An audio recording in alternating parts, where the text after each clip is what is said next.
Chapter 1. The Hook. The rink smelled like it always did before a big story broke. Cold metal, chlorine ghosted with sweat, and underneath it, something sweeter I could never quite place.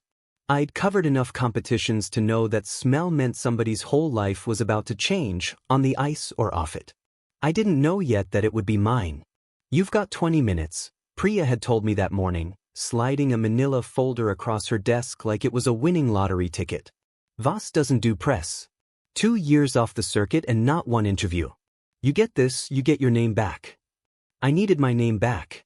3 years since the Petrov expose that never ran because my source got cold feet, 3 years of covering junior regionals nobody read, 3 years of my father's disappearance still an open wound nobody let me forget. The kid whose dad walked into the woods and never walked out, chasing ghosts just like him. I told myself I didn't care what they said. I told myself a lot of things. So there I was at 6 a.m., notebook in hand, watching Kaito Voss run through his short program before the rink even opened to the public. I'd seen footage. Footage didn't prepare me. He moved like the ice was something he was remembering how to forgive. Every extension, every landing. It wasn't athleticism, it was argument, like his body was daring gravity to try something. The few reporters allowed to watch stood in silence that had nothing to do with professionalism. I heard someone behind me exhale like they'd been holding their breath since he started. Then he stopped. Dead center of the rink, chest heaving, and looked directly at me. Not at the group. At me. I've interviewed governors mid-scandal, grieving Olympic mothers, a boxer 40 minutes after a decision he thought was rigged. I know what people look like when they're performing eye contact for a camera. This wasn't that. His eyes tracked me the way you'd track something you'd decided, already, you were going to have. "Mr. Ashworth." His voice carried without him raising it. Ice does that, carries sound in ways that shouldn't be possible. "Elena said you'd be early." I like to see the truth before the version people rehearse for me. Something moved behind his expression, amusement, maybe, or its much older cousin. Then you're in the wrong profession. Everyone rehearses. Even for themselves. We did the interview in a side room that smelled like the inside of a thermos. He answered everything and told me nothing. Where had he been the last 2 years? Recovering. From what? Myself, mostly. Why come back now? He looked at me a beat too long before he answered that one. "Some things you can't outrun forever," he said. "Eventually the thing you've been avoiding just waits for you to come back to it." I wrote it down. I didn't write down the way my pulse had picked up, or the way the temperature in that windowless room had dropped enough that I could see my own breath, faint, for just a second, before it wasn't cold anymore at all. I told myself it was the AC. Elena Marchetti collected him 20 minutes later than scheduled. She didn't apologize for the overrun, just gave me a look I couldn't parse, something between warning and pity, and I stayed behind packing up my recorder, replaying his voice in my head like I could find the seam in it if I listened close enough. That's when I saw the photo wall.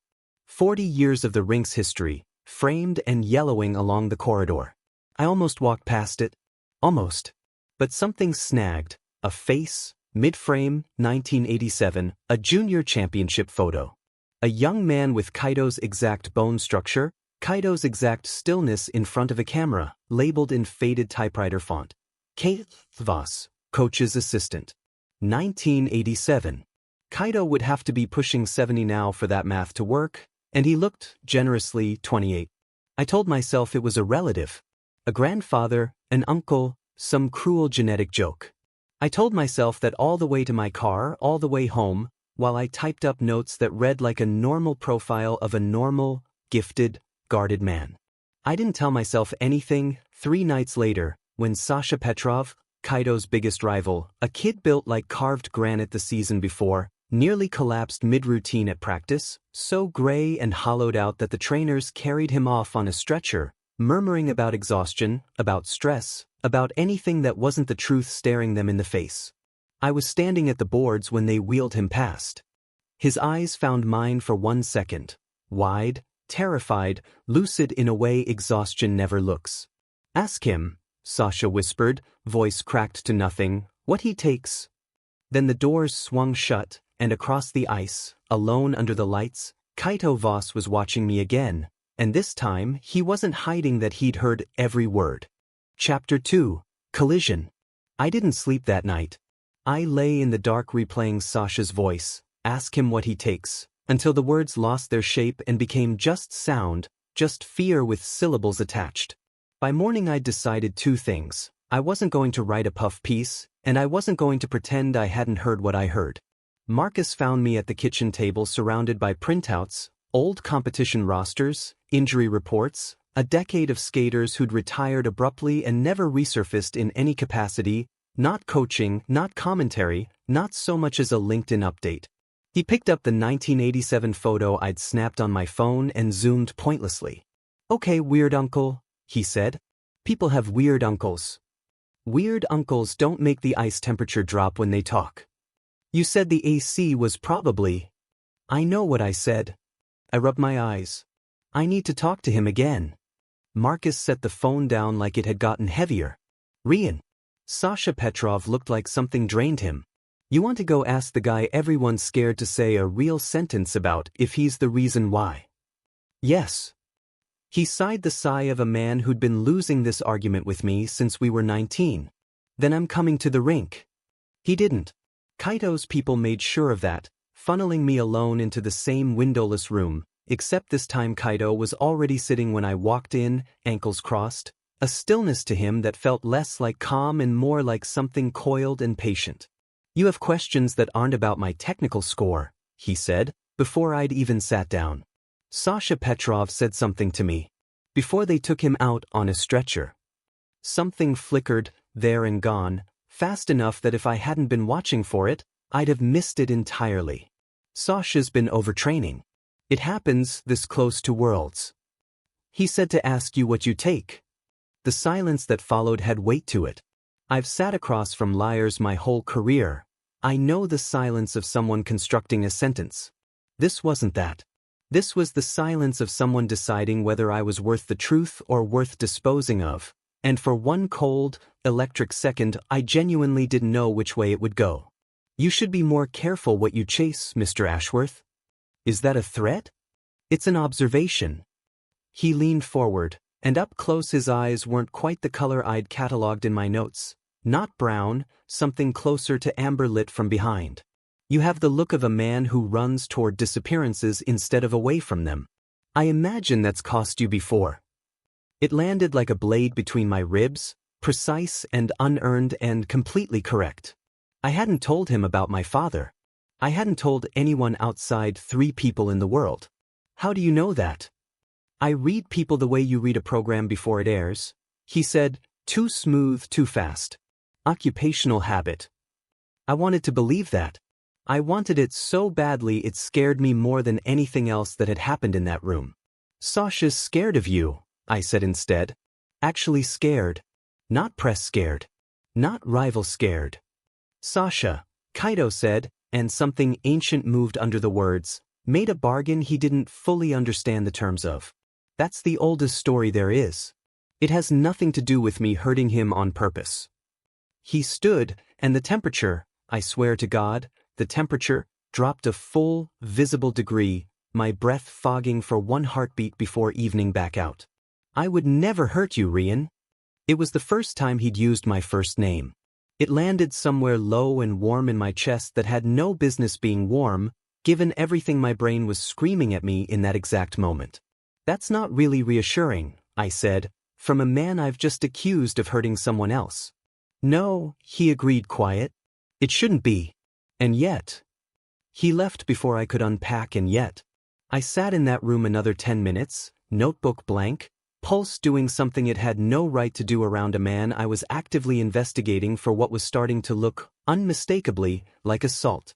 That night, going through the archive one more time, searching now not for Kaito Voss but for Nadia Voss, testing a hunch I didn't want to be right, I found her.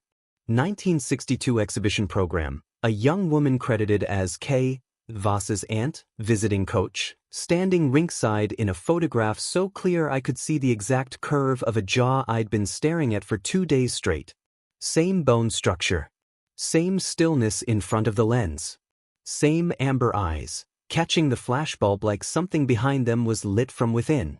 I sat back from my laptop, heart slamming, and understood, really understood for the first time, that I wasn't investigating a man with an odd family resemblance.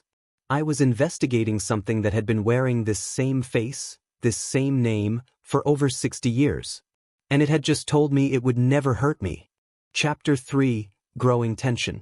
I didn't tell Priya what I'd found.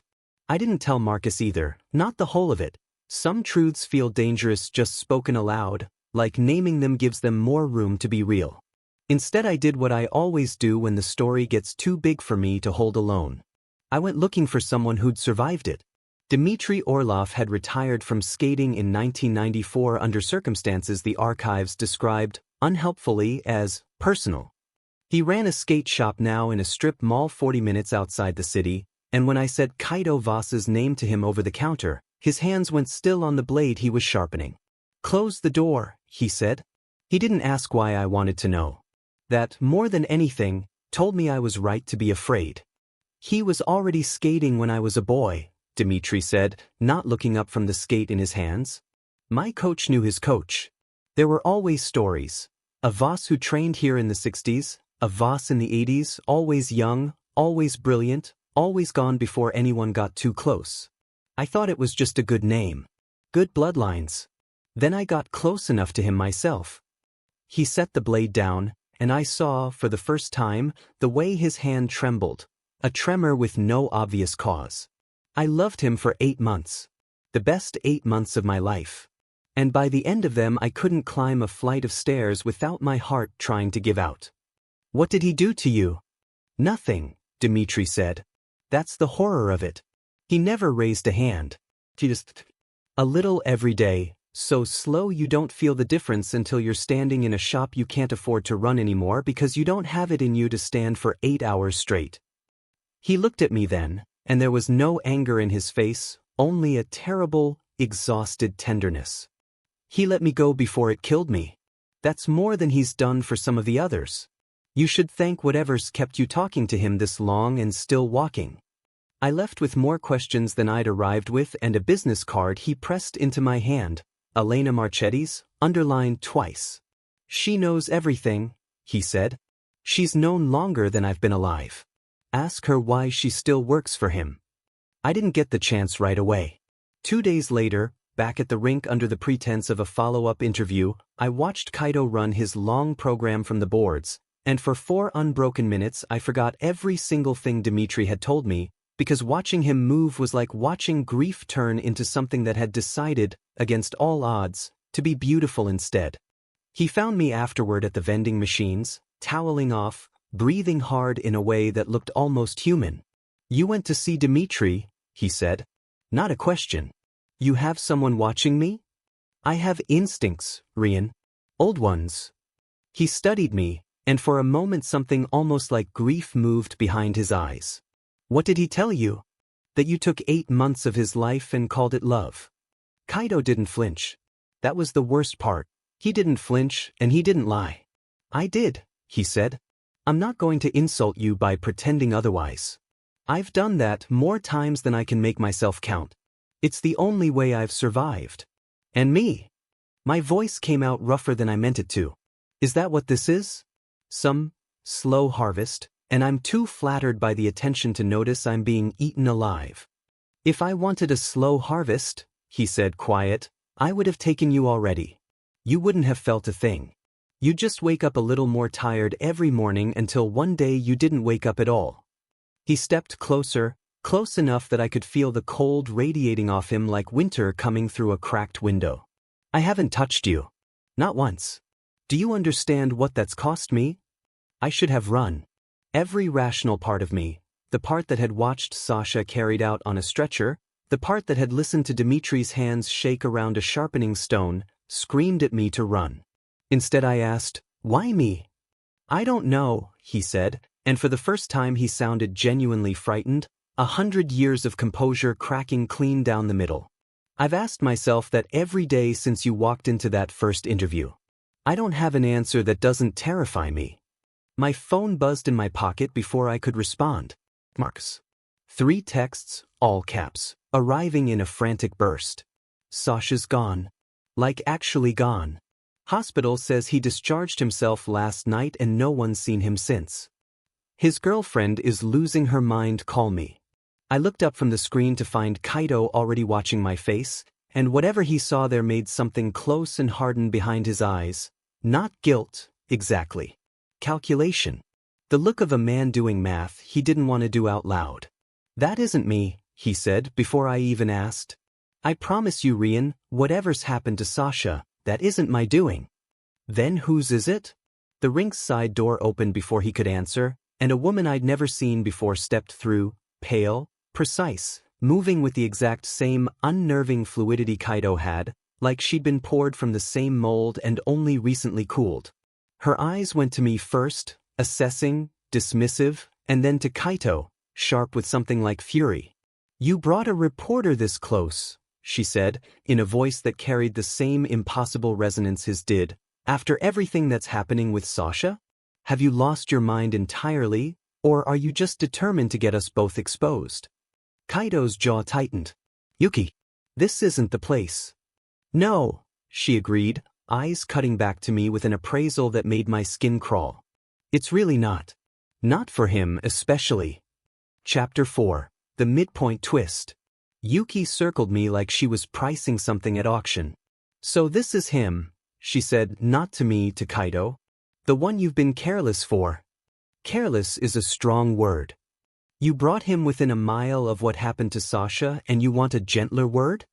She turned to me fully now, and up close I could see it, the same amber undertone in her eyes, the same stillness, except where Kaito's was restrained, hers felt like a held breath about to be let out as a scream. Do you have any idea what you're standing next to? I'm getting a clearer picture every day, I said, surprising myself with how steady it came out. Something almost like respect crossed her face before it iced back over. Then let me finish the picture for you. He is not a man who fell behind on aging, Mr. Ashworth. He is not eccentric or well-preserved or blessed with good genes. He has fed on people for longer than your country has existed, and he has never, not once, in 140 years, let one live long enough to ask him the questions you're asking. Yuki. Kaito's voice dropped into something with real warning in it. He deserves to know what he's playing with. She didn't look away from me.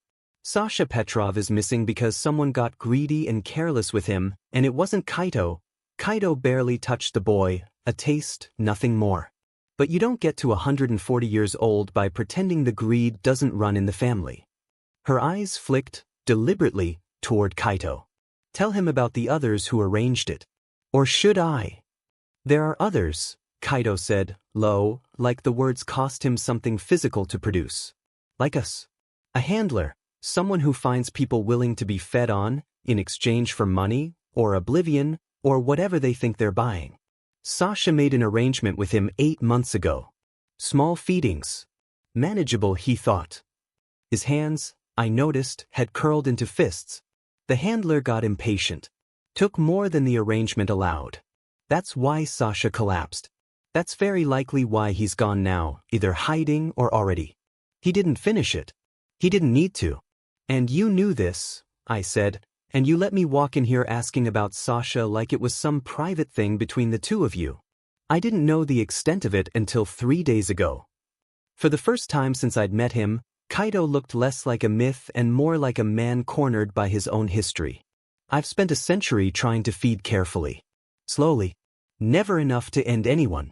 The handler doesn't share my restraint, and I have spent decades looking the other way because confronting him means exposing all of us, and exposure means the kind of scrutiny that ends with people like me in a lab table instead of a rink. So you let people die to keep your secret.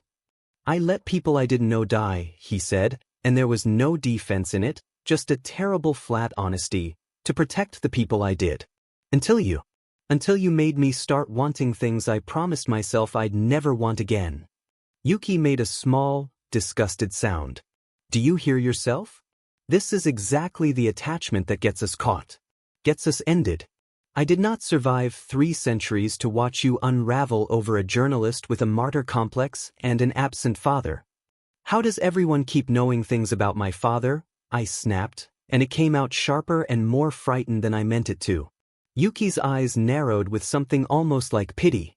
Because your file has been sitting on the handler's desk for 2 weeks, Mr. Ashworth. Alongside a photograph of you leaving this rink 4 separate times. She let that land, watching me understand exactly what she meant. You've been on his list since the day you walked in here asking questions. Kaito not touching you hasn't kept you safe. It's made you a loose thread someone else intends to cut. The cold that moved through me had nothing to do with the rink's temperature. Kaito was in front of me before I fully registered him moving, closer than he'd ever stood, his hand coming up, not to touch me, I realized, but hovering an inch from my jaw like he was memorizing the shape of a decision he hadn't let himself make yet. I am not going to let anything happen to you, he said, and for the first time every ounce of century-old composure was gone from his voice, replaced by something raw and furious and entirely, terrifyingly present. Do you understand me? Whatever else I've done, whatever I let happen to protect this, I am not losing you to him. Behind him, Yuki's expression shifted from disgust to something colder and far more dangerous, resignation. Then you've already lost, she said quietly. Because he doesn't ask permission, Kaito. He's already decided. And the reporter isn't the only name on that list anymore. She pulled something from her coat, a folded photograph, worn at the edges like it had been handled for years, and held it out not to Kaito, but to me. My hands were shaking before I even took it. It was my father. Younger than I remembered him, standing rinkside at a competition I had no memory of him ever attending, decades before he vanished into whatever woods swallowed him whole. And beside him, unmistakable, untouched by time, stood Kaito. Chapter 5. Everything falls apart. I stared at the photograph until the edges of it blurred, until Kaito's face and my father's face and the 20-some years between then and now stopped making any kind of sense I could hold on to. Explain this, I said. My voice didn't sound like mine. Kaito took the photograph from my hands with a gentleness that felt like an apology before he'd said a word. He looked at it for a long moment, and something passed over his face I hadn't seen before, not calculation, not restraint. Grief, old and unweathered, like it had been kept in a drawer for 20 years waiting for someone to ask. Theo, he said quiet. Your father. You knew him. I fed on him. He said it plainly, like ripping a bandage was kinder than easing it. Slowly, over almost a year, the way I always tried to do it. He came to competitions to write about the sport, a features writer, back before you were the one holding the notebook. We talked. I liked him. I told myself that made it different, safer, more honest than what the handler did to boys like Sasha. His hand tightened around the photograph's edge. I was wrong. I always convince myself I'm the version of this that isn't a monster. I never am. The room tilted. I found the wall with one hand, just to have something solid. He didn't die, I said. He disappeared. I looked for him for 2 years, I have case files, I know the difference. He didn't die from what I took, Kaito said. But it left him weak in ways he couldn't explain to a doctor or a wife or a son. Weak enough that when he went looking for answers, because he was clever, your father, and stubborn, the same as you, he found the handler instead of me. Found people far less careful than I was. His jaw worked. I don't know what happened to him after that. I've spent 20 years not letting myself ask, because I already knew the shape of the answer, and I didn't want it confirmed.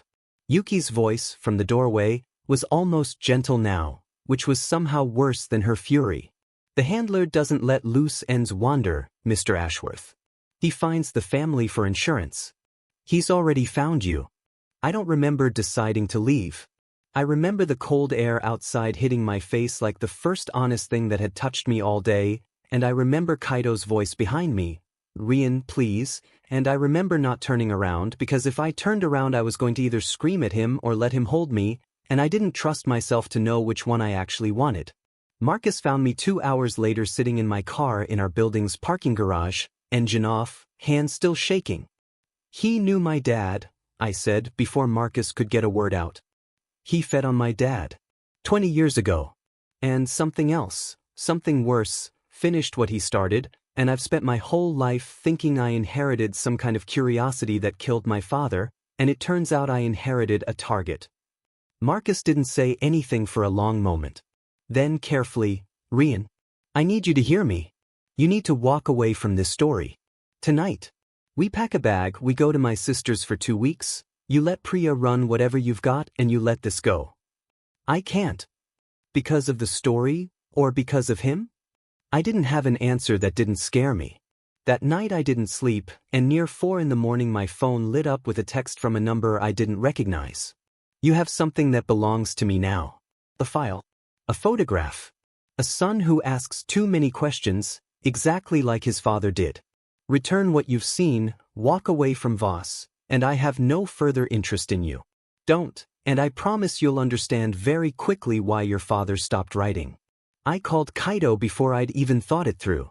He picked up on the first ring, like he'd been waiting with the phone in his hand. He's contacted you, Kaito said. Not a question. He knows where I live. I'm coming. His voice had gone somewhere I hadn't heard before, not the composed stillness of the rink, not the raw honesty of the confrontation. Something harder. Older. Don't open the door for anyone else. Rian, I am so sorry. For all of it. I should have told you the moment I recognized the name Ashworth. I should have. Just get here, I said, and hung up before either of us could say anything that felt too much like a goodbye. He arrived in 11 minutes. I know because I counted every one of them, standing at my window watching the street, and when I finally saw him crossing under the streetlight below, moving with that same impossible grace even at a dead run, something in my chest cracked open with a relief so large it terrified me more than the threat had. I opened the door before he knocked. He didn't say anything.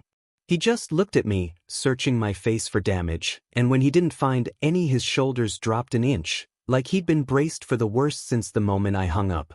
I need you to understand something, he said low, before this goes any further. If I let myself keep you safe the way I want to, the way that would actually work, you will never trust a single thing I do again. Because the only way I know how to protect what I love is the exact same hunger that's already cost you your father. Then what do? We do it the hard way, he said. The human way. We find him before he finds you. And I stop hiding what I am from the one person who's earned the truth of it twice over. Behind him, down the street, a car idled at the corner that hadn't been there 10 minutes before, engine running, headlights off, patient in a way that made my skin crawl. Kaito followed my gaze and went very still. He's already here, he said. Chapter 6, Fighting Back. Get away from the window, Kaito said, and there was no argument in his voice, only the flat certainty of someone who had done this before, in other decades, with other names. I stepped back. The car at the corner didn't move. It just sat there, patient, engine ticking over in the cold like something breathing. Who is he? I said. Actually. Not the vague version. I want a name. Alexei, Kaito said. Though that's not the name he was born with either, and it won't be the name he dies under if we're careful. He didn't look away from the window. He's older than Yuki. Older than me, I think, though we've never compared notes the way that sounds. It isn't a friendly arrangement between our kind. He found a business model in what we are. He locates people desperate enough to trade years of their life for money, or oblivion, or a debt paid, and he sells the feeding to whoever's hungry and has the coin for it. He's efficient. He's not careful. Careful was never profitable. And my father was never his client. Theo found Alexei on his own, hunting for what had made him so tired, so unlike himself. Alexei doesn't tolerate people looking too closely at the arrangement. I believe. His voice caught, just slightly, the first crack I'd heard in it since the confession began. I believe your father became a liability the same way you have. And Alexei does not leave liabilities standing. I thought of every version I'd built in my head over 20 years. The accident, the breakdown, the deliberate walking away that I'd hated him for and grieved anyway. None of them had ever included this. None of them had prepared me for the strange, furious relief of finally having an answer, even one this monstrous. I want to see Marchetti, I said. Kaito's head turned. Elena. Why? Because Dimitri said she's known longer than he's been alive, and because you've been feeding me the truth in pieces this whole time, and I am done getting pieces. My voice shook, but I kept going. If we're doing the human way, I want every piece of the human way. Starting with the woman who's covered for you for 40 years. He didn't like it. I could see him not liking it, the tightening at his jaw, the old instinct to protect by concealing rearing up even now. But he nodded. Elena Marchetti met us at 6 a.m. in the empty rink, in the same practical coat she always wore, looking, for the first time since I'd met her, less like a coach and more like an old woman carrying something too heavy for too long. I wondered when you'd come to me directly, she said to me, not unkindly. Dmitri called. Told me you'd want the whole ledger, not the highlights. He fed on my father. I know. She said it without flinching, which told me she'd had 20 years to prepare for this exact sentence. I've known since Theo Ashworth stopped writing to us. I've spent 2 decades wondering if this day would come, and hoping it wouldn't, and hating myself a little more each year for hoping. She looked at Kaito, and something passed between them that had the weight of 4 decades of complicated loyalty. I stayed because I loved him before I understood what he was, and by the time I understood, I'd already made peace with being useful to a monster instead of being nothing to anyone. That's not an excuse. It's just the truth. Why help him hide it? All this time. Because the alternative isn't him getting caught and gently retired, Elena said. The alternative is a lab or a bullet, or something worse that I don't have a name for. And because, God help me, I believed and I still believe that a man capable of the guilt he carries is not the same thing as a man who enjoys what he does. She turned to Kaito fully. But I warned you 20 years ago that feeding on a writer who asked too many questions would come back to us. And here it is, wearing his son's face and asking the same questions with better information. Kaito didn't defend himself. He just stood there and absorbed it, the way I imagined he'd absorbed 140 years of exactly this kind of reckoning over and over, with no place left to put any of it down. I need you to help me find Alexei, he said finally. Not to protect me. To protect Rian. Elena was quiet a long moment. Then she reached into her coat and produced a slim black notebook, edges worn soft with handling. I've kept a ledger of every arrangement I've heard whispered about for the last 15 years. Names, dates, rinks. I told myself it was insurance. I think it was actually penance. She held it out, not to Kaito, to me. He operates out of a private club 2 hours north. Skaters, gymnasts, dancers, anyone whose body is currency long before they're old enough to understand what that costs them. If your father found him, that's where he found him. I took the ledger with hands that weren't quite steady. There's one more thing, Elena said, and something in her voice made both of us go still. Sasha Petrov called me 4 hours ago. Alive. Terrified, but alive. Relief broke across Kaito's face before she finished the sentence. He's hiding, not dead. He ran the moment he understood what Alexei intended for him once he was too drained to be useful anymore. He's willing to talk. But only to the 2 of you together, and only tonight, because he says by tomorrow he won't be safe anywhere near that club. Kaito looked at me, really looked, the way he had the very first day at the rink, except now there was no predator in it, only a man who had spent a century running from exactly this kind of exposure and had chosen, finally, to stop. Last chance to walk away, he said quietly. I mean that, whatever happens after tonight, I won't think less of you for choosing safety. I thought of my father's face in that photograph, young and unsuspecting, standing next to a man who hadn't aged a day since. I thought of 20 years of not knowing, and how much worse not choosing would feel now that I finally could. I've been walking toward this my whole life, I said. I'm not stopping now. Chapter 7. The Final Confrontation. Sasha was staying in a motel off the highway, the kind of place with a flickering vacancy sign and no security cameras, which I now understood wasn't a coincidence but a survival skill he'd learned fast. He opened the door on the chain first, checked both our faces, then let us in like a man who'd forgotten what safety felt like. He'd lost weight I couldn't afford to lose in the time since I'd seen him carried out on that stretcher. His hands shook around a mug of coffee he wasn't drinking. Alexei doesn't let people leave the arrangement, he said, without preamble. I signed on 8 months ago. Small feedings, he said, in exchange for clearing debts I'd racked up trying to fund training my family couldn't afford. I thought I was being smart. A hollow laugh. He took more than we agreed. Every time. And when I got sick enough that people started asking questions, he decided I was a liability instead of an asset. Where does he operate? Kaito said, gentle in a way I hadn't heard from him before, not the careful gentleness of restraint, the plain gentleness of someone talking to a fellow survivor. The Aldrich Club. 2 hours north. Private, invite only, dressed up as some wellness retreat for elite athletes. Sasha's eyes flicked to me. He's expecting you tonight. He told me so himself, 3 days ago, like it was already decided. He said the journalist would come looking, and when he did, Alexei would finally get to see what all Kaito's fuss was about. He's baiting us, I said. He's been baiting you since he sent that photograph, Kaito said grimly. Yuki warned me. I didn't want to hear it because hearing it meant admitting I'd walked you straight into a trap the moment I let myself care about you instead of simply protecting you. The drive north was silent for the first hour.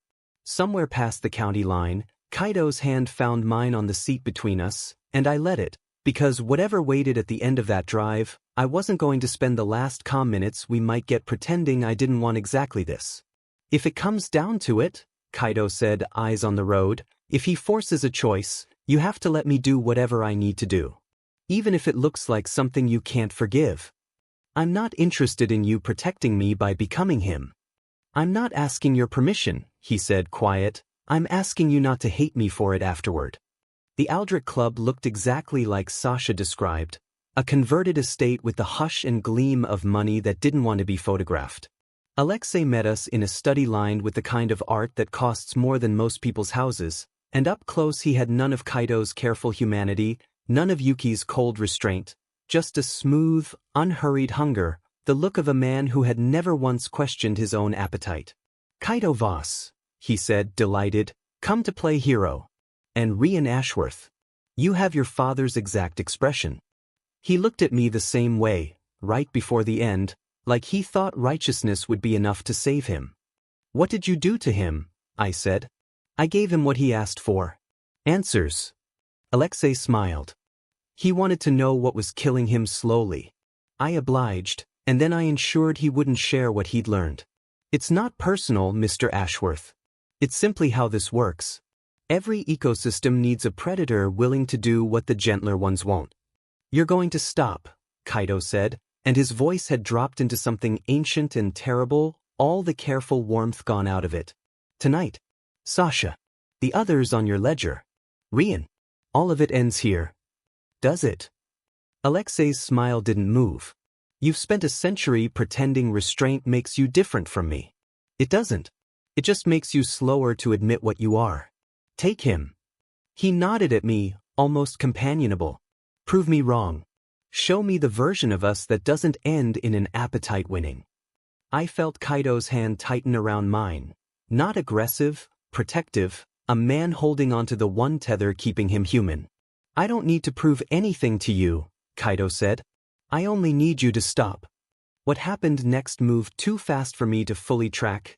Kaito crossing the room with that same impossible grace I'd watched from the boards a dozen times, except now it wasn't beautiful, it was violent, decades of restraint breaking open into something I understood, finally, was exactly as dangerous as everyone had warned me. Alexei fought back with a strength that shattered a bookcase, that cracked the room's ancient plaster, and for one unbearable minute I couldn't tell which of them I was more afraid for. It ended with Alexei on the floor, Kaito's hand at his throat, both of them breathing hard, and Kaito's eyes, for the first time since I'd met him, completely, unguardedly amber, lit from within like something out of the oldest stories. Kaito! My voice came out smaller than I wanted. Don't become what he is. Not for me.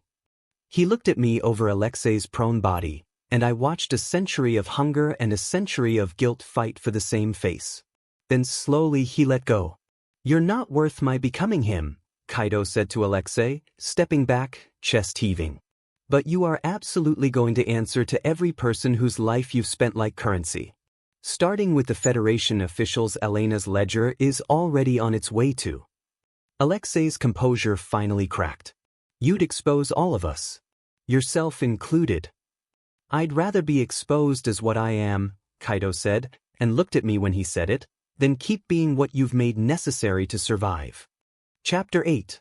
Resolution.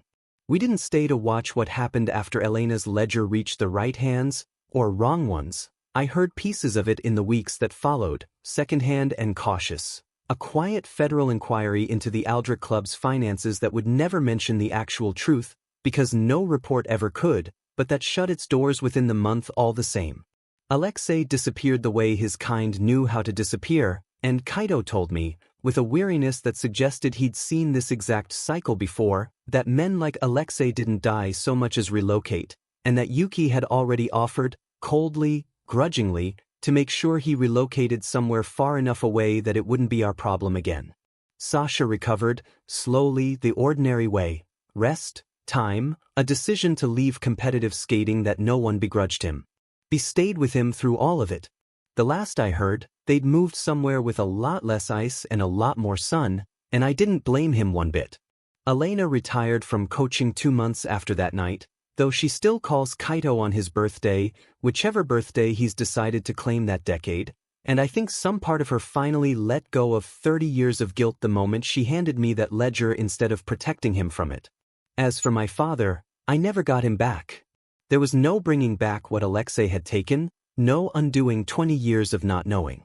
But I finally had the shape of the truth, and I drove out to the cemetery where we'd buried an empty casket 18 years ago, and I told him, out loud, alone, everything I'd learned.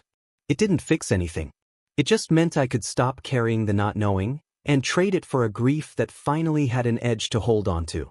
Kaito offered once, quietly, to step back from my life entirely, to let me have the version of healing that didn't include a 140-year-old man who'd fed on my father. I told him that if he tried, I'd write the story anyway, and this time I wouldn't leave his name out of it. That's blackmail, he said, and there was something almost like his old dry humor returning. It's incentive, I said. We didn't rush anything after that. There was too much between us, too much history, too much I still needed to understand about what he was and what that meant for any future that involved growing old at different speeds, or not at all. But there were mornings at the rink before it opened, just the two of us and the sound of blades on fresh ice, and there were evenings where he told me stories from decades I'd only ever read about in textbooks, made real and specific and strange by someone who'd actually lived through them. He skated in the World Championship 3 weeks later. I watched from the press box with my notebook closed on my lap, because for once I wasn't there to report anything. I was just there to watch a man I loved do the one thing he'd spent a century using to feel, briefly, human. He won. Of course he won. The judges called it the performance of his career, called him otherworldly, in a headline the next morning that made me laugh out loud in a way that startled Marcus, sitting beside me, who still didn't know the whole truth and probably never would, for his own safety as much as mine. Afterward, backstage, gold medal still cold against his collarbone, Kaito found me the way he always did, like he'd been tracking me the whole time without needing to look. You could have had any story you wanted, he said. Any exclusive. And you're sitting on the only one that would actually make your career. Some stories aren't for telling, I said. Some of them are just for living. He kissed me then, in the quiet after the roar of the crowd, cold rink air still clinging to both of us, and for the first time since that very first morning, watching him move like an argument against gravity, feeling that first unplaceable wrongness settle into my chest, I understood that the thing I'd been chasing all along wasn't a story. It was this. Whatever strange, dangerous, unfinished thing we were going to be to each other, for however long or short a time that turned out to mean. I could live with not knowing the ending. For once, I actually wanted to find out. The end. Thank you so much for watching our story. We hope you enjoyed it as much as we enjoyed living it. Don't forget to subscribe to BL Flexi Stories for more.